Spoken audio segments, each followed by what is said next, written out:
The August sun rose like a molten bronze disk over the endless cotton fields of the Whitmore plantation in Natchez County, Mississippi. It was the kind of heat that stifled even before it fully dawned, that humid, heavy heat of the deep south that clung to the skin like a second layer of clothing. Smoke from the first campfires rose lazily from the slave quarters, mingling with the morning mist that still covered the banks of the Mississippi River just 2 miles away. The wagon arrived, raising a red cloud of dust from the main road. 4 wooden wheels creaked under the weight of chains and human bodies. The driver, a slave trader named Silas Morton, spat tobacco as he whipped the horses uphill. In the back of the wagon, 5 people chained by their ankles swayed with each jolt, but only one stood out in a disturbing way. Ada had 19 years and 6 months of hell etched into her soul. Captured in a coastal village in Liberia during one of the last great slave ship raids before the war, she had survived the Atlantic crossing, that death voyage that killed 1 in 3 before reaching the New World. Her back still bore the marks, scars intertwined like the roots of ancient trees, each telling the story of whippings in the ship's fetid hold, where men, women, and children were piled like firewood, chained to one another, breathing the unbearable stench of vomit, feces, and death. But it wasn't the scars that disturbed, it was her gaze. Ada had eyes as black as bottomless pits, and when she looked at you, there was something there that shouldn't exist in someone who had been through what she had. It wasn't anger, it wasn't despair. It was cold calculation, it was ancestral patience. It was the gaze of a predator who knows how to wait for the right moment. Her braids were intricate, forming specific patterns that in her homeland indicated warrior lineage. They were the braids of women who protected villages, who hunted alongside men, who knew 50 ways to kill using only their hands and the surrounding nature. But American buyers couldn't read these symbols. To them, they were just exotic, savage hairstyles. Colonel James Whitmore was on the porch of the big house when the wagon stopped. At 52, he was the 3rd generation of Whitmores to manage that 1,200-acre plantation. His grey moustache was impeccably trimmed. He wore a silk waistcoat even in that infernal heat, and he constantly consulted a gold pocket watch as if every second were worth money. And for him, it was. 347 enslaved people worked his land. He knew the market value of each one. Widowed for 3 years since yellow fever took his wife Eleanor, Whitmore had become even more meticulous and cruel. Without her softening influence, which at least insisted on Christian treatment of the enslaved, he had transformed the plantation into a machine of brutal efficiency. Public whippings on Fridays, branding with hot irons of all newcomers, separation of families as punishment for laziness, and the special nights that everyone on the plantation knew about, but no one dared mention. "I brought top-quality merchandise, Colonel," said Silas, getting down from the cart and wiping the sweat from his brow with a dirty handkerchief. "This one here," he pointed to Ada, "is newly arrived from Africa, a true brute, strong as a mare. She'll give birth to children who will work for decades." Whitmore descended the steps slowly, his leather boots clinking on the wood. He approached the wagon, studying the cargo like a farmer inspects cattle. He opened one man's mouth to see his teeth. He felt the muscles of another. When he reached Ada, something changed in his eyes. "This one has too many scars. Has she already been brought up as a problem?" "She has ship's marks, Colonel, but she's docile. She didn't cause any trouble at the auction." Whitmore gripped Ada's chin forcefully, forcing her to look at him. For 3 full seconds they stared at each other, and in that moment, something primal passed between them. A recognition, predator recognizing predator. He saw something in those eyes that disturbed him, but his pride interpreted it as a challenge that needed to be broken. "How much?" 1,200. 800. "Colonel, a young, boorish African girl like that is worth 800 or take her somewhere else." Deal closed. Money changed hands. Ada and the others were disembarked. The chains jingled as their ankles were freed. but their wrists remained bound. Silas departed in a new cloud of red dust, already calculating his profit. That's when Mama Ruth appeared. At 60 years old, she was the oldest on the plantation, the midwife who had delivered half those children into the world, the guardian of the stories and memories the masters wanted to erase. Her eyes, milky from cataracts, saw more than the young with perfect vision. When she saw Ada, her whole body stiffened. "Sir," she approached humbly, head bowed, "may I take the new girl to the women's quarters, show her where things are?" "Not yet," Whitmore replied, his voice sharp as a razor. "First, she learns who's in charge." He gestured. 2 white men emerged from the forge, Thomas Dalton and Buck Morrison, the overseers. Thomas was the boss, a 35-year-old Texan with a brutal scar cutting across his face from his left temple to the corner of his mouth, a remnant of a suppressed rebellion 3 years earlier. He had killed 5 men that day, using only a whip and an iron bar. Buck was younger, 28, a former bounty hunter of runaway slaves. He had eyes that were too light, almost transparent, and didn't blink when he looked at you. A born sadist who smiled during punishments. "Prepare the iron," Whitmore ordered. The oldest enslaved people lowered their eyes. Everyone knew what was coming. The branding iron was heated in the forge until it was red-white. The initials J.W., James Whitmore, would be pressed into the flesh, usually on the right shoulder. The branding served 2 purposes: identification of ownership and psychological trauma, the smell of burning flesh, the screams, the utter helplessness. Ada was dragged to the forge. 4 men held her down, 2 by her arms, 2 by her legs. Her shirt was torn, exposing her right shoulder, already scarred by the ship's wounds. Thomas pulled the red-hot iron from the furnace, the letters gleaming like tiny suns. "So that she learns," Whitmore said, his voice monotone, "that here she's not human, she's property, my property." The iron fell. The hiss of burning flesh filled the air, the nauseating smell of charred skin. Everyone awaited the scream. There was always a scream. Even the strongest men screamed. Ada didn't make a sound. His eyes remained open, fixed on some distant point. His jaw clenched, muscles tense like steel ropes, but no sound came from his throat. 10 full seconds of the iron pressed against his skin, and not a single groan. When Thomas finally removed the iron, an unnatural silence hung over the courtyard. Even the birds seemed to have stopped singing. Whitmore was disturbed. He could see something dangerous in the eyes of the other enslaved people: admiration, respect, the kind of seed that germinates into rebellion. "Take her to the slave quarters," he said abruptly, turning his back. Mama Ruth and 2 other women carried Ada, who finally allowed her knees to give way. As they carried her, the old woman whispered in her ear, in Vai, the Liberian language she herself spoke, brought decades before.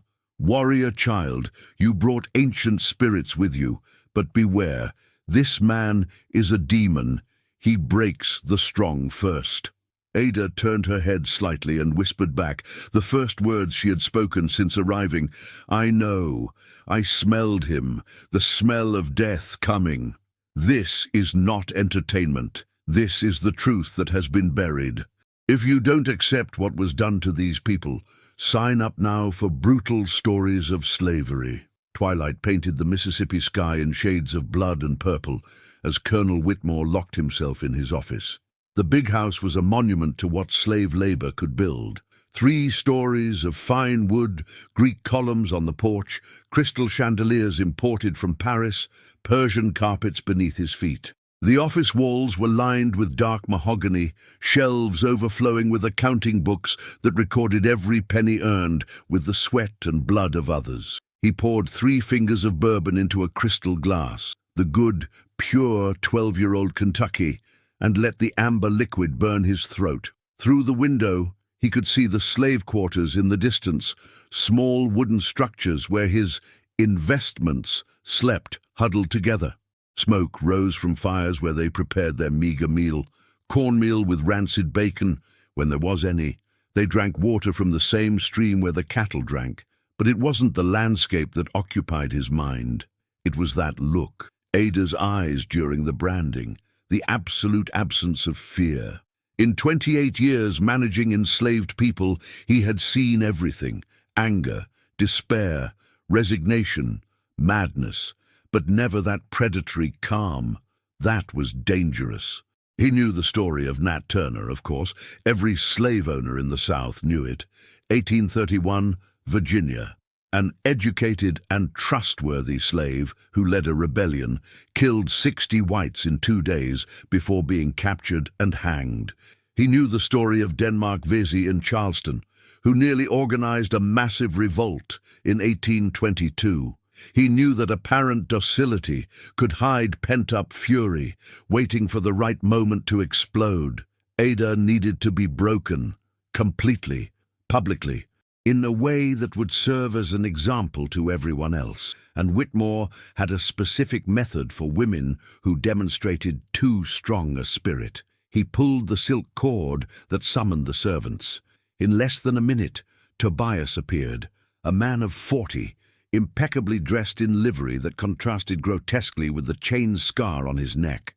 Tobias was the house steward, a privileged position that meant being the master's spy among the enslaved. "Call Thomas and Buck, now. Back door." "Yes, sir." Tobias disappeared silently.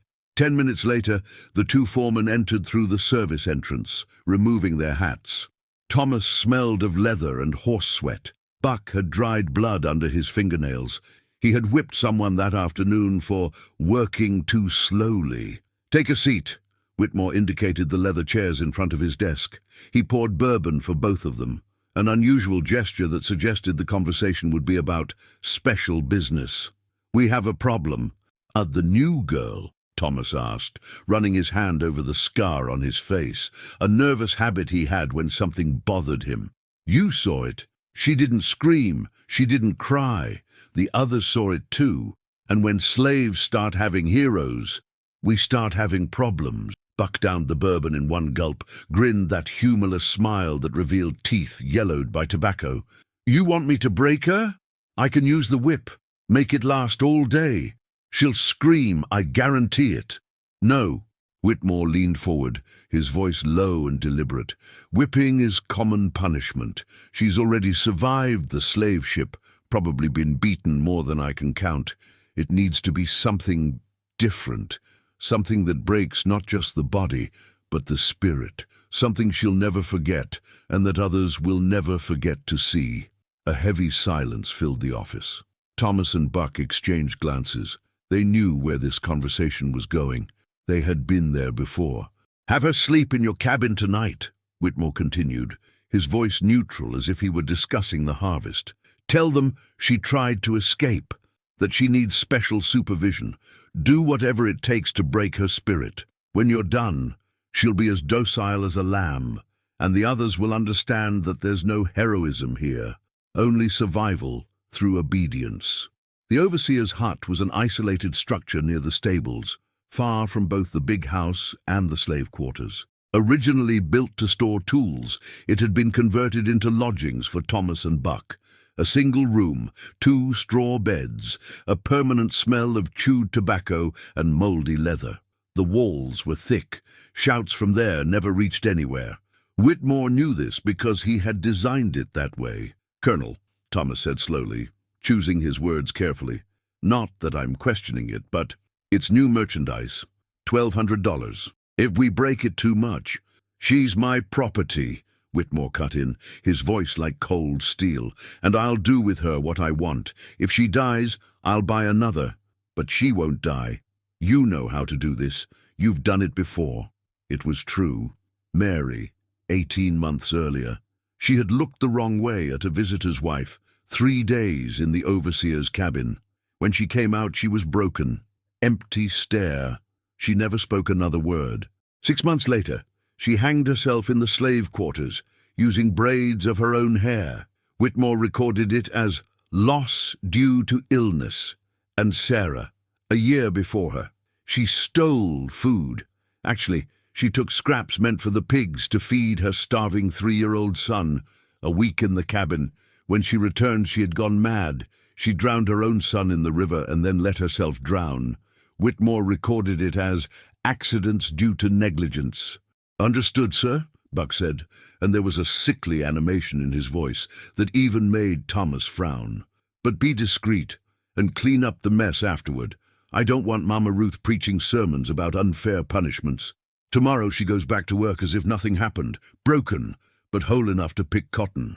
The foremen finished their bourbon and left. Whitmore stood alone in the growing darkness of the office, only the light of a flickering candle. He knew what he was doing was considered excessive, even by Southern standards, but he hadn't built Natchez' most profitable plantation by being merciful.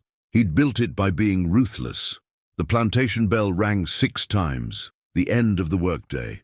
Outside, 347 people were putting away tools, dragging exhausted bodies back to the slave quarters. 6-year-old children who had worked 8 hours picking cotton larvae. Pregnant women who had bent their backs in the fields until they bled. Men who no longer remembered their own African names, responding only to the names their masters had given them.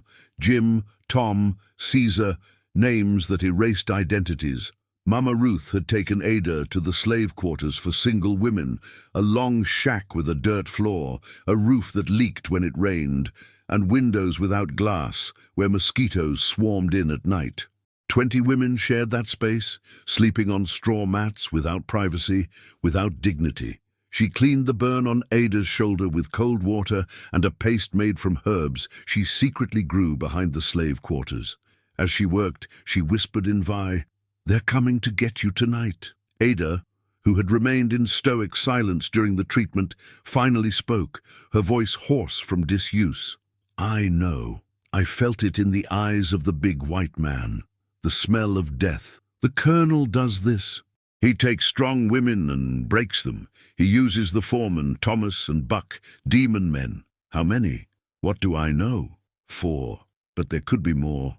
The ones that come back don't really come back. It's just a shell left, and some never come back." Other women in the slave quarters listened, pretending not to hear. They all knew. It was the secret they all carried, the terror that had no name, but that they all understood.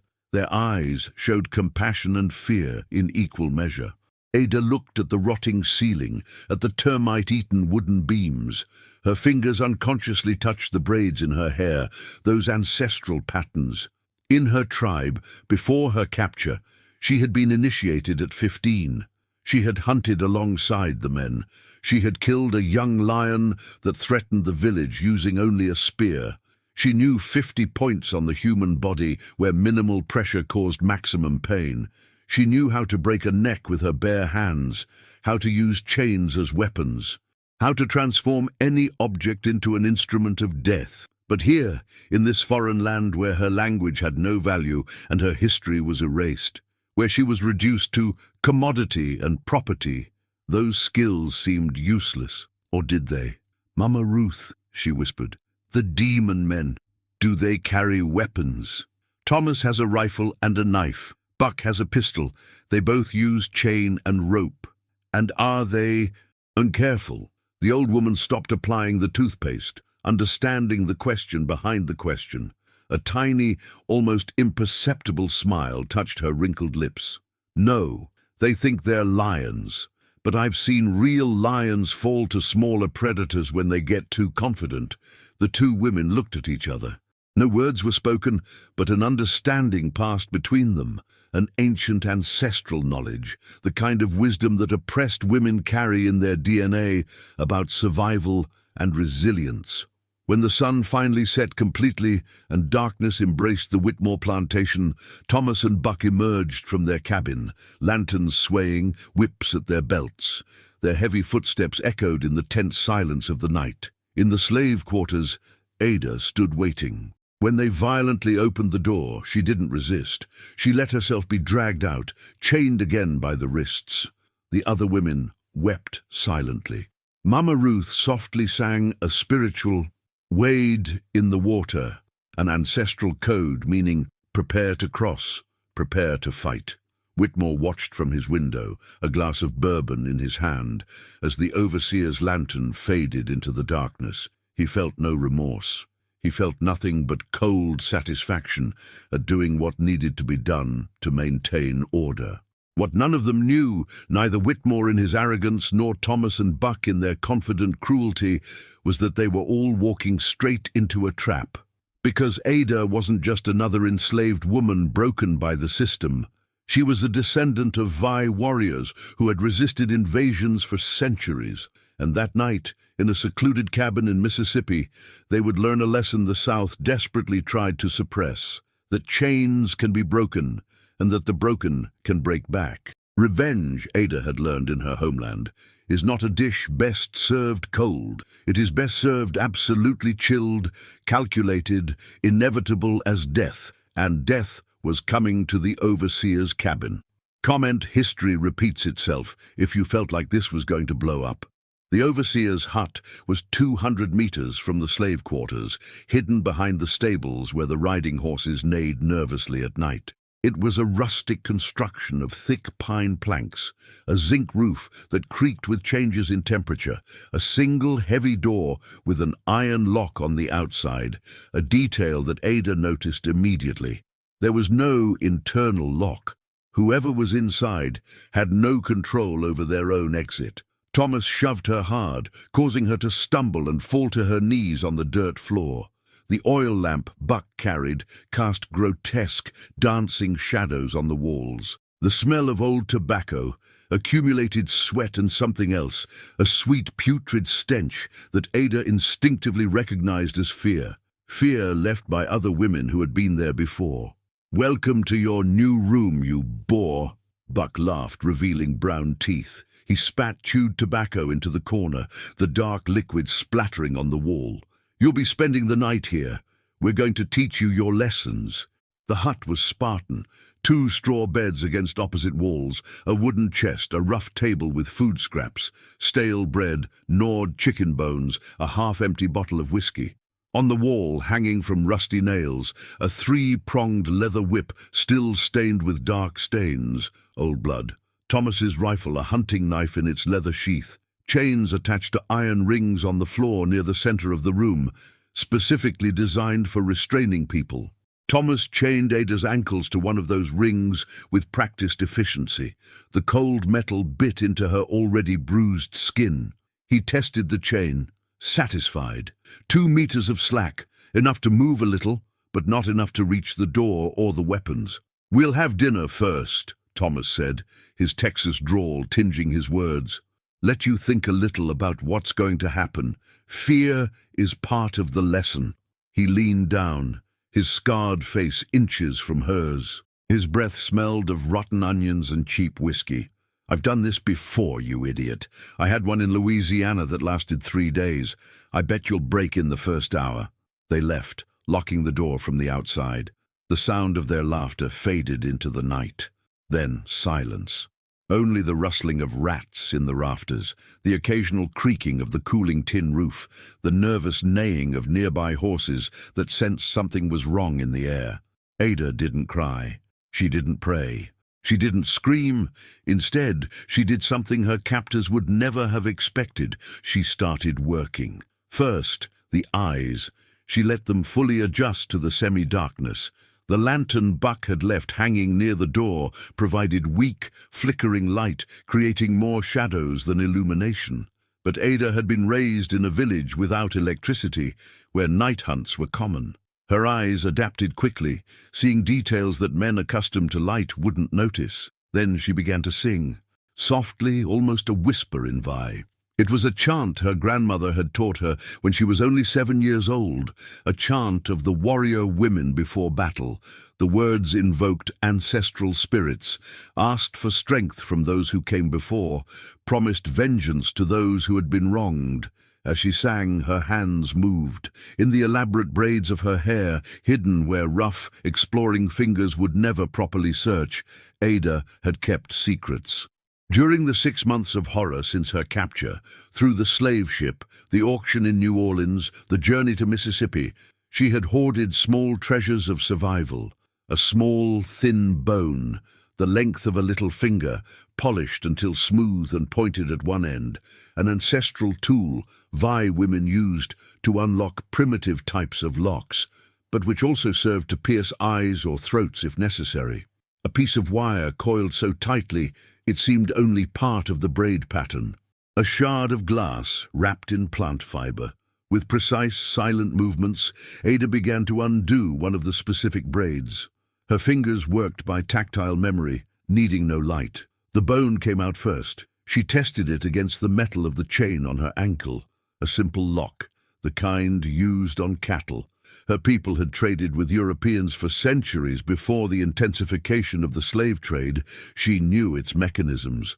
It took 15 minutes of patient work. The bone sliding into the lock, feeling the pins, applying pressure at just the right angle. A soft click, so soft that the rats in the beams didn't even stop gnawing. The first chain opened. Ada didn't remove it. Instead, she carefully repositioned it so that it appeared closed, but could be removed in a second. Then she repeated the process with the second chain. She tested it. It could be freed in less than 3 seconds now. Free, but pretending to be imprisoned. The first advantage in war is not weaponry, but information and surprise. With the ancestral chant still vibrating in her throat, Ada began to explore the hut within the confines of her current. Every inch was mentally mapped. The table was 1.5 meters away, reachable if she moved quickly. The wooden chest, if kicked correctly, would spill its contents, creating a distraction and possibly improvised weapons. The oil lamp hanging near the door contained kerosene, highly flammable. But it was Thomas's hunting knife that her eyes constantly returned to, hanging on the wall 3 meters away, out of reach of the chains. The blade was at least 20 centimeters long, razor sharp. She could see how the flashlight's light glided along the edge like water. A worn leather sheath, a wooden handle with notches for better grip.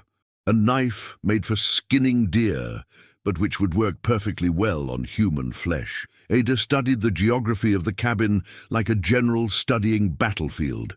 The door opened inwards, an advantage for her. She could use it as a barricade or a weapon.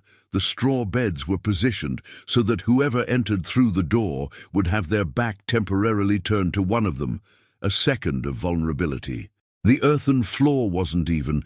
There was a rise near the chest where someone could trip in the dark. Then she saw it, the rope, coiled under one of the beds, partially hidden by straw.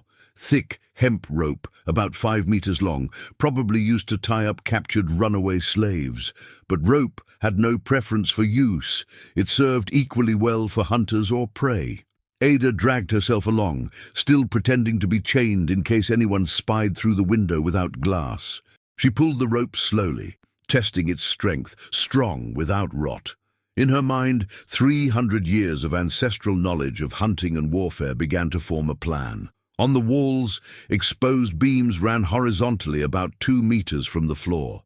If she could pass the rope over one of these beams near the door, she worked quickly now, the chant rising slightly in volume to drown out any sound. Her movements were precise, practiced. There were traps for hunting large animals that the women of her village built. The principle was the same. Create a noose that tightened when pulled, positioned at exactly the right height. She tied a slip knot at one end of the rope, then used the wooden chest as a platform to reach a beam. Her muscles burned, her body was exhausted from days of travel and poor nutrition, but adrenaline and determination overcame physical pain. The rope passed over the beam, creating a simple but lethal leverage system. The noose was positioned about 6 feet off the ground, in the line of sight of a tall man entering through the door.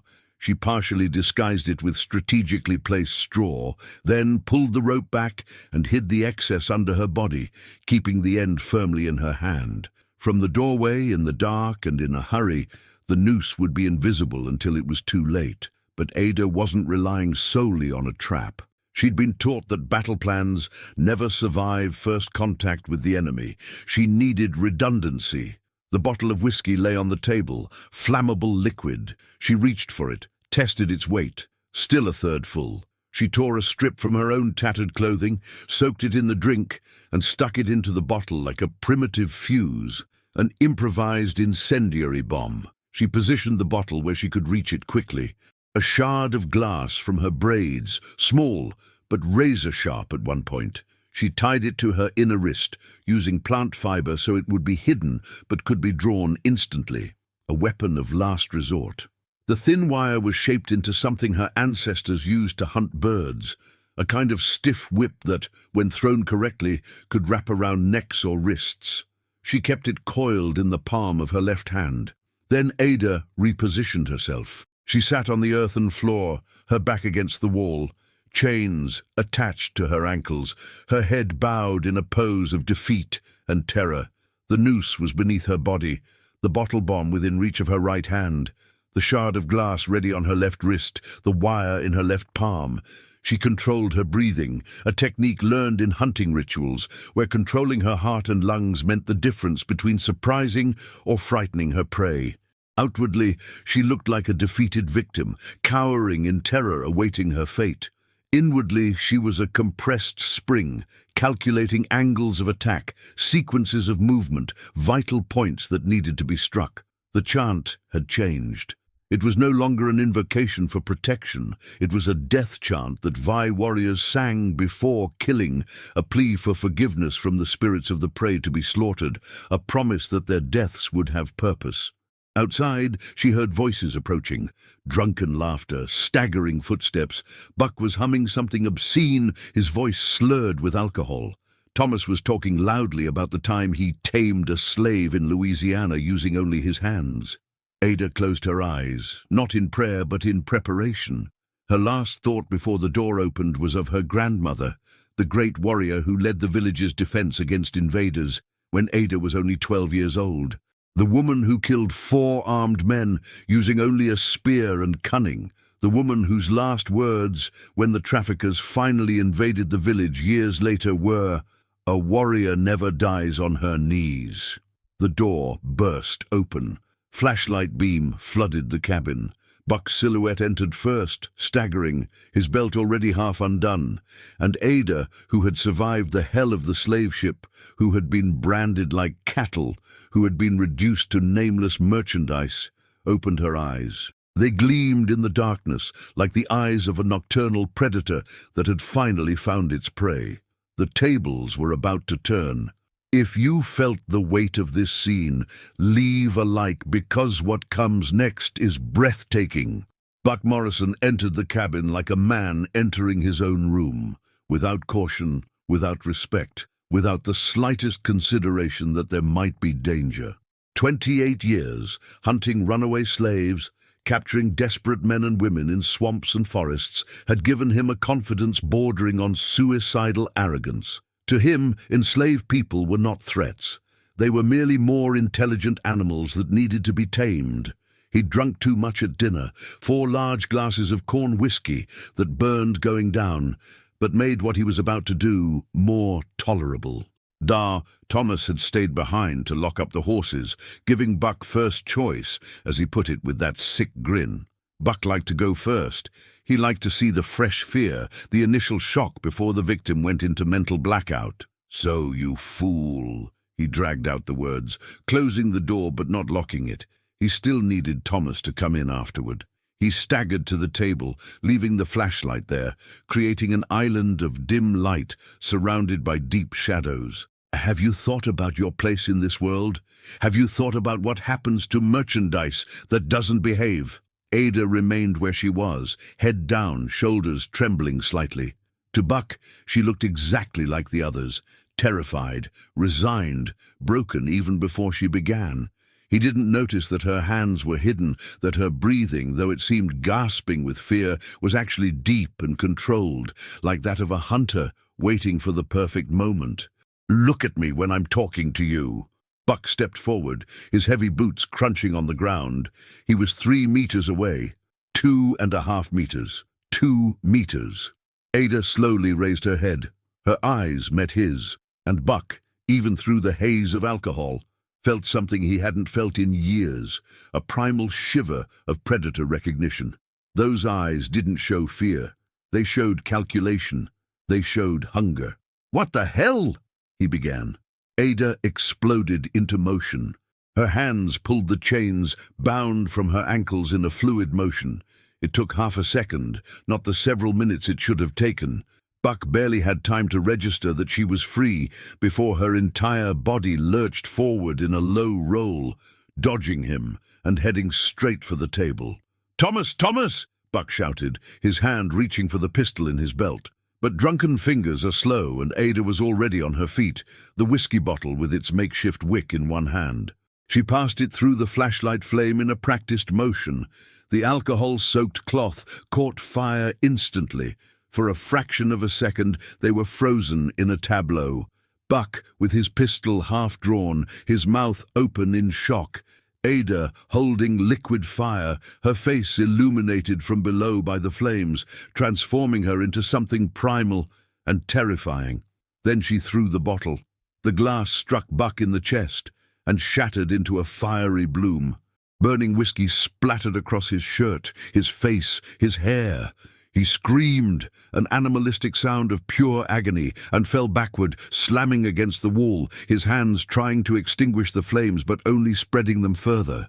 Ada didn't wait.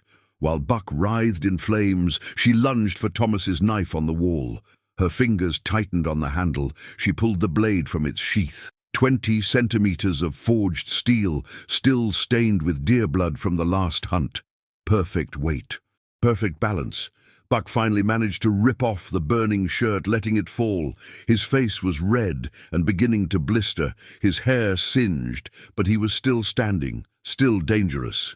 The pistol, he'd lost it in the initial shock, was on the ground 2 meters from him.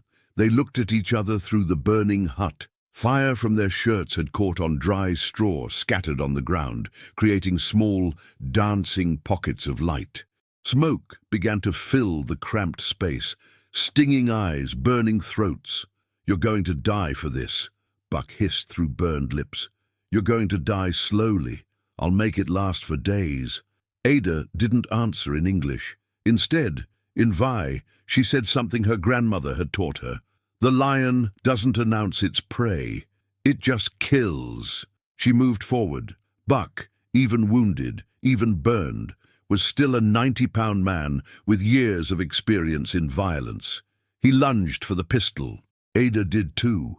They collided in a mass of limbs, each trying to reach the weapon. Buck's fist connected with her face, an explosion of pain, a taste of blood. But Ada had been taught that pain is just information, and information can be ignored. She used the momentum of the punch to spin, bringing her knee up with all her might between his legs. Buck doubled over, bile rising. Ada seized the opportunity, wrapping the chain she had pretended to be fastened around his neck. Cold metal against burned skin. She pulled, using her own body weight as leverage, strangling him from behind. Buck was stronger. He stood up, even with the chain tightening, lifting Ada off the ground. She clung like a tick, legs wrapped around his waist, arms pulling at the chain with superhuman strength, fueled by 6 months of pent-up rage, generations of oppression screaming through her muscles. They spun around the cabin in a macabre dance. Buck slammed his back against the wall, trying to crush Ada. She felt ribs creaking but didn't let go. He tried to reach behind her to catch her eyes. She turned her face, bit his fingers until she felt bone, spat out blood and flesh. Buck's scream was growing weak now. His face changed from red to purple. Veins bulged on his neck like ropes. Hands that tried to pull the chain lost strength, movements becoming uncoordinated. Outside, Ada heard, "Buck, what the hell?" Thomas finally coming to investigate the noise. She had seconds. She pulled the chain with all her remaining strength, twisting at the same time, a movement she had learned hunting antelopes, like breaking the neck of prey. Crack! The sound was loud and definitive, like a thick branch snapping. Buck stiffened, then went limp, dead weight collapsing to the floor, taking Ada with him. She rolled, gasping, her whole body aching. There was no time for pain. Thomas was coming. The door burst open. What happened to... Thomas stopped at the threshold, rifle in hand, processing the scene. Buck dead on the ground, neck at an impossible angle, fire scattered in small pockets, thick smoke, and Ada, covered in blood, hers and his, holding the knife, wild eyes in the semi-darkness. For a precious second, Thomas was paralyzed with shock.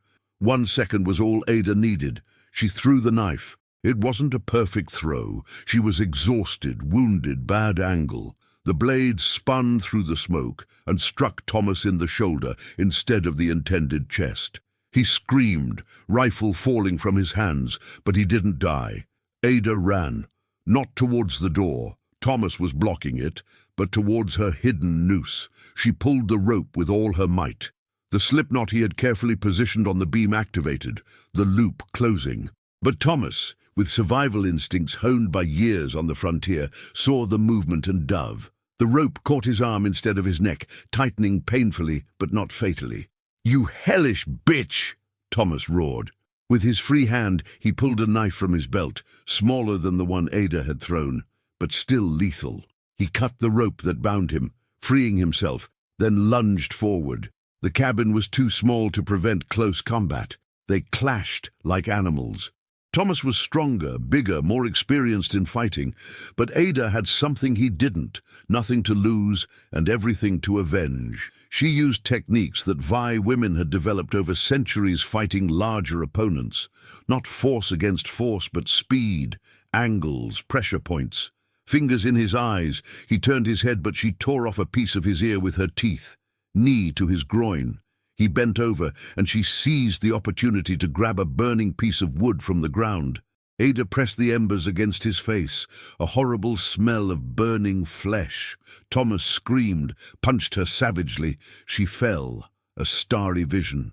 He came over her, hands around her neck, squeezing, crushing her trachea.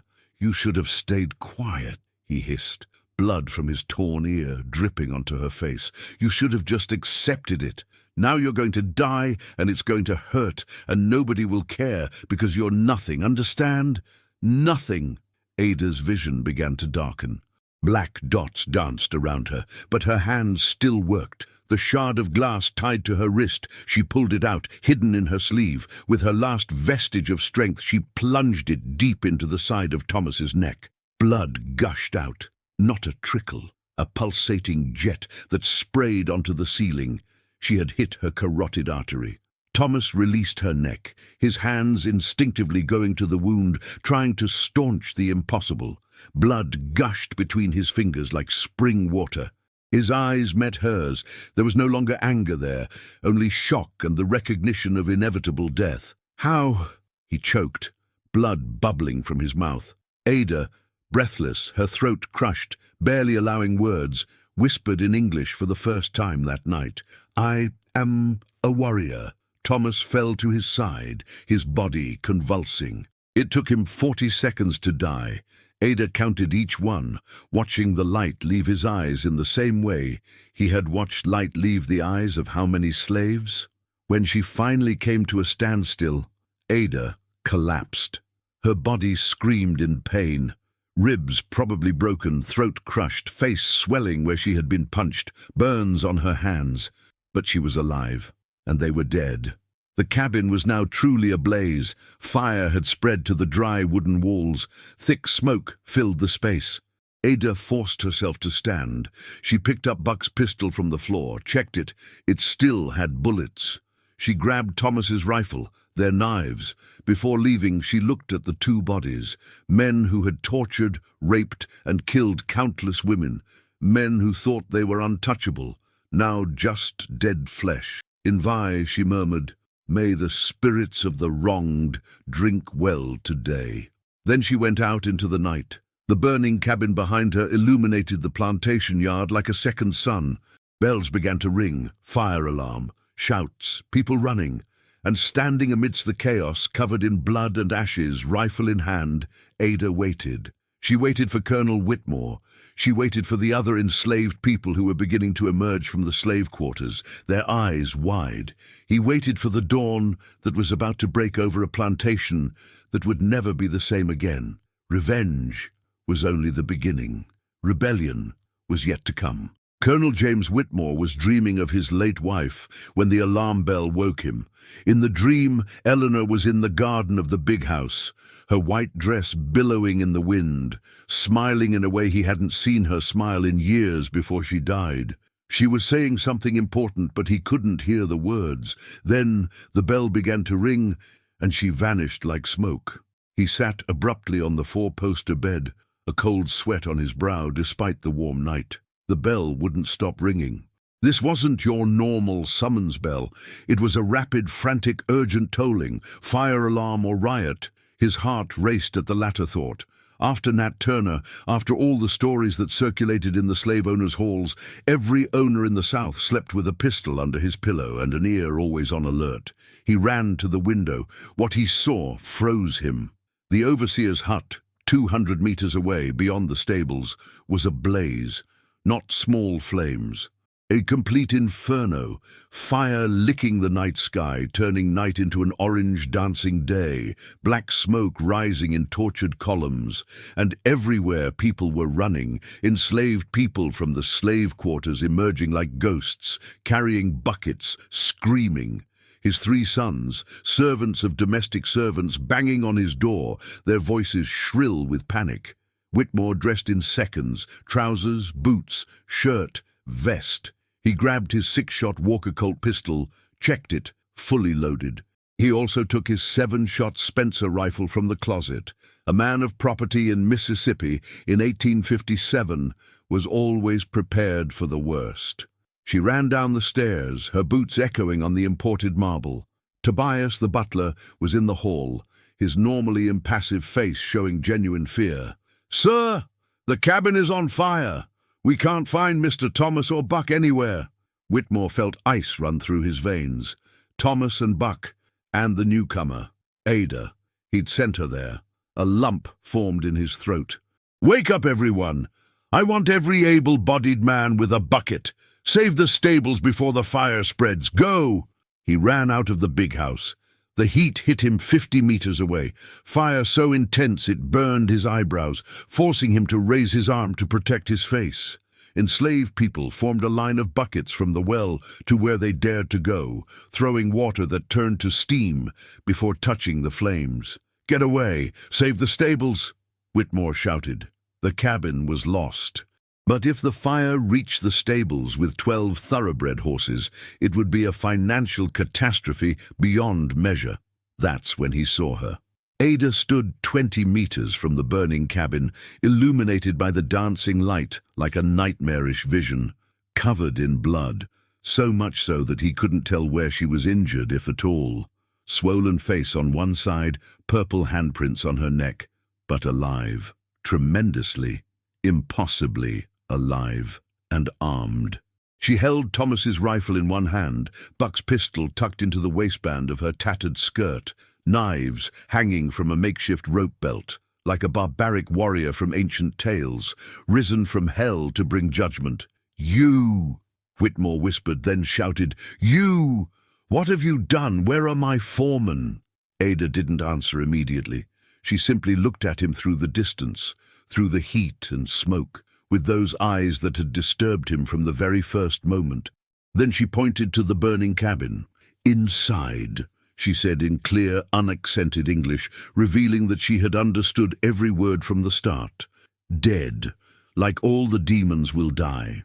The surrounding area fell silent. Enslaved people stopped throwing water, turning to watch. Even the flames seemed to diminish for a moment. The impossibility of what had just happened hung in the air like a toxic fog. A woman, an enslaved woman. She had killed 2 overseers, big, violent, armed men, and survived. This simply didn't happen. It couldn't happen. It was against the entire natural order that the South had built.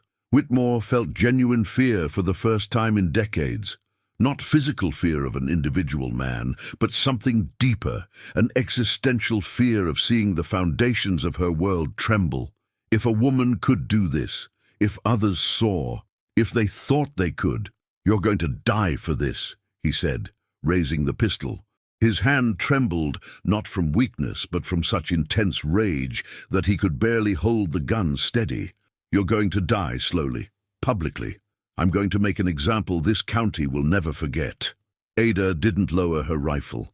Instead, something impossible happened.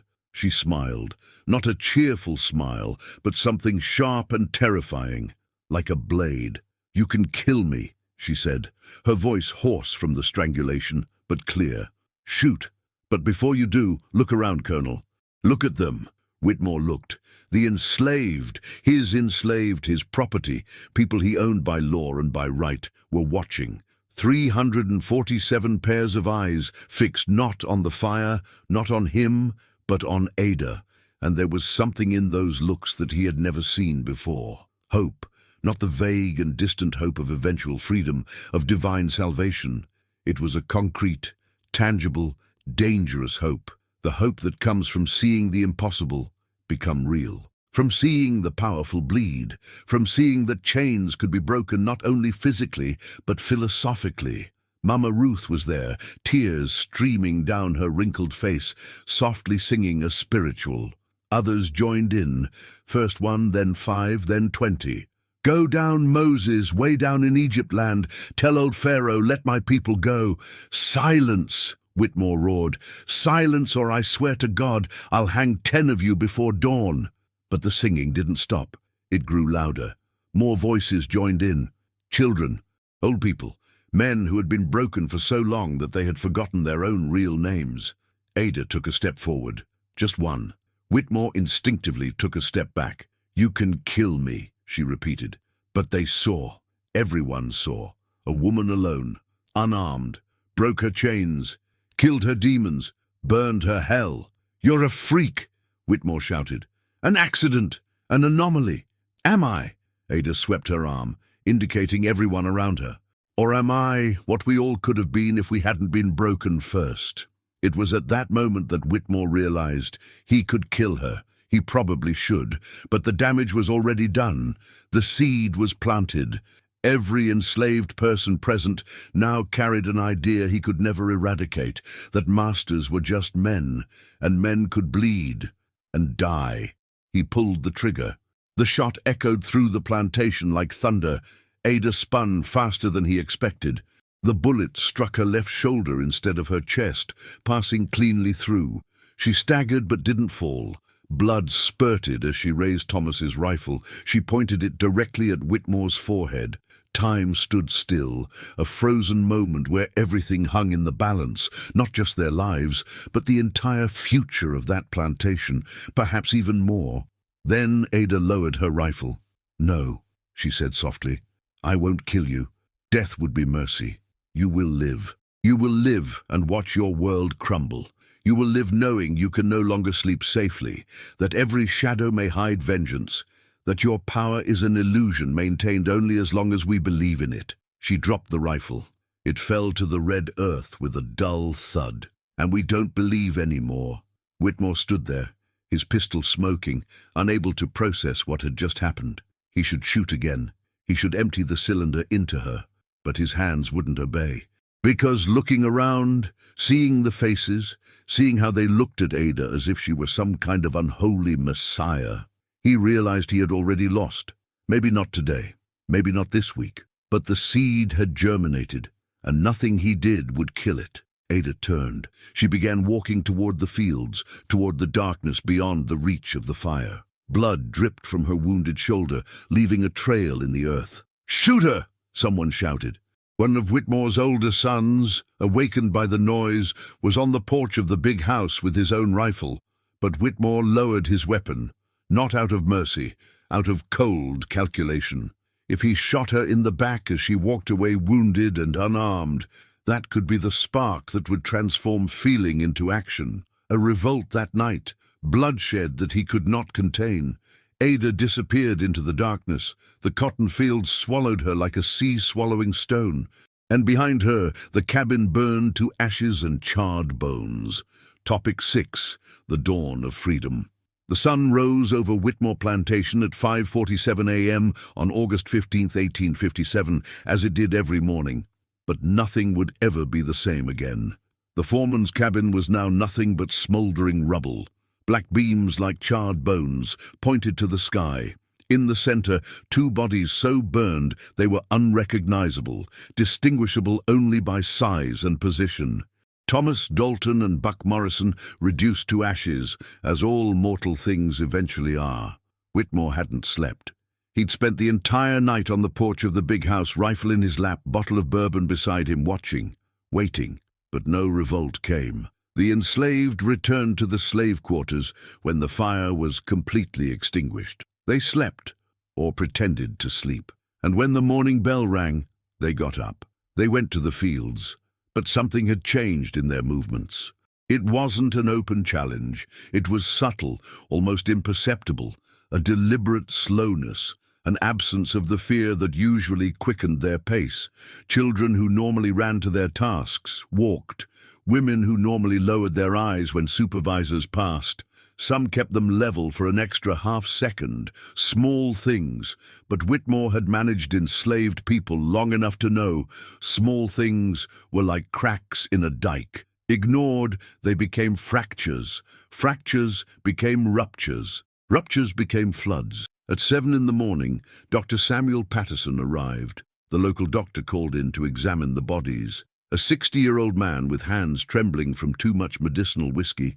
He had attended more violent deaths on plantations than he could count, but when he saw the bodies, when he heard the story, his face paled. "James," he said softly, away from slave ears, "you have an extremely dangerous situation here. A woman killed 2 men? That's unthinkable. If this gets around, it's going to spread," Whitmore cut in bitterly. "It's already spreading. Every slave on this plantation knows. By tomorrow, every slave in Natchez will know. By the end of the week, all of Mississippi. So you need to set a crystal-clear example. Find her, hang her publicly. Make it seem inevitable that defiance leads only to death." Whitmore took a long sip of bourbon. "What if I can't find her?" Patterson had no answer. At 8 in the morning, Whitmore summoned his 2 remaining supervisors, poor white men who did dirty work for meager wages. He organized a hunting patrol with 8 men and 3 hunting dogs. He promised $100 to whoever found Ada alive, 50 if dead. They searched the fields, the swamps beyond the property, the thick pine forests where runaway slaves sometimes hid. Nothing. Ada had vanished like mist in the sun. At 10 o'clock, Mama Ruth was brought in for questioning. Whitmore made her stand in the scorching sun in the courtyard while he shouted questions. Where did she go? Who helped her? Where is she hiding? The old woman just kept repeating, "I don't know, sir. I don't know anything." He threatened whipping. He threatened selling her. He threatened hanging her if Ada wasn't found. Mama Ruth simply looked at him with those milky, cataract-filled eyes and sang softly, "Swing low, sweet chariot, coming for to carry me home." Whitmore sent her away. He couldn't hang her without proof, and she knew that he knew. At midday, rumors began to arrive from neighboring properties. Enslaved people whispering stories. A warrior woman, an African sorceress, a messenger from God sent to liberate the people. The details were already being exaggerated. Some said she had killed 10 men, that she had summoned demons, that she was immune to bullets. Whitmore knew how mythologies were born, and he knew that once a story took flight, it could not be captured again. At 3 o'clock in the afternoon, he was in his office when Tobias knocked hesitantly. "Sir, there's a note stuck to the door of the main slave quarters." Whitmore ran downstairs. There it was, a torn piece of white fabric with words written in charcoal in large letters. The writing was basic, but legible. "Colonel Whitmore, you thought you broke my spirit, but spirits don't break, they only transform. I'm gone, but the idea I plant remains. Sleep with one eye open, because you taught a lesson you didn't intend to. Gentlemen bleed like all of us. Ada."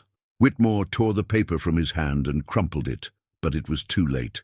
20 people had seen it. In an hour, 100 would know. By the end of the day, everyone on the plantation would know every word. He returned to his office, locked the door, and poured bourbon until the glass overflowed. His hand trembled. James Whitmore, a third-generation slave owner, began to feel something he hadn't felt since childhood: fear. Epilogue. 3 months later, it was November when everything truly fell apart. It started small: lost tools, fences mysteriously cut, freeing livestock, small fires in freshly harvested fields. Nothing that could be definitively attributed to sabotage, but everyone knew. Then came the night of November 3rd. Whitmore awoke to screams. The main slave quarters were on fire. But this time, when he rushed out armed, he found not chaos but organization. 30 enslaved men, including some he had owned for 20 years, were armed. Farm tools transformed into weapons, faces he knew, now hard as stone. In the front was a man named Joshua, whom Whitmore had bought as a 10-year-old child. Now 32, he bore the scars of countless whippings on his back. "We're leaving," Joshua said simply. "I'm going to hunt you all down," Whitmore replied, raising his rifle. "You can try, but while you're hunting us, who will pick your cotton? Who will cook your food? Who will take care of everything you own? Because everyone is leaving, Colonel. Everyone." And they went. 153 people that night. More would follow in the weeks that followed. Whitmore Plantation, once the most profitable in Natchez, began to crumble. Whitmore sent out hunters. He offered rewards. But the Underground Railroad had help from an unexpected source. Whispers spoke of a warrior woman helping runaway slaves through the swamps. A woman who knew 50 ways to kill. A woman named Ada. It was never confirmed. Ada was never captured. Some said she died of her wounds that first night. Others said she reached the north, freedom. Some even said she returned to Africa. But what mattered wasn't where Ada went. It was what she left behind. 4 years later, the Civil War broke out. Mississippi joined the Confederacy, and when Union armies marched south, they found enslaved people ready not only to flee, but to fight. Men and women who had heard the stories, who carried the lesson. Those gentlemen could bleed and die and be overthrown. Whitmore Plantation was burned to the ground in 1863 by black Union soldiers. Whitmore survived the war but died in 1867, poor, bitter, haunted to the end by nightmares of a woman covered in blood and ashes, with eyes that glowed like fire. Decades later, freed slaves were still telling the story. It changed over time. Ada became mythical, superhuman, but the core remained. A woman who refused to break, who fought back, who taught that resistance was possible. Her grave, if she has one, has never been found. But in cemeteries of freed slaves across the South, there are anonymous tombstones of nameless women who died fighting for freedom. Any one of them could be Ada, or they all are, because Ada wasn't just a person. She was an idea, the idea that dignity cannot be stolen, only given, that humanity is not granted by others, but exists independently of recognition, that the strongest chain is not iron, but fear, and when fear is broken, all other chains follow. That August night in 1857, in a forgotten cabin on a doomed plantation, didn't immediately change history, but it planted seeds. And seeds, given enough time, can bring down even the highest walls. This story is dedicated to the countless women whose names were never recorded, whose battles were never documented, whose victories were erased from official history, but whose spirits were never, ever broken. Their chains were destroyed, their courage echoed through generations, and the freedom they bought with blood finally, eventually, came. After that, much had to be hidden. Click now on the video on the screen and discover everything.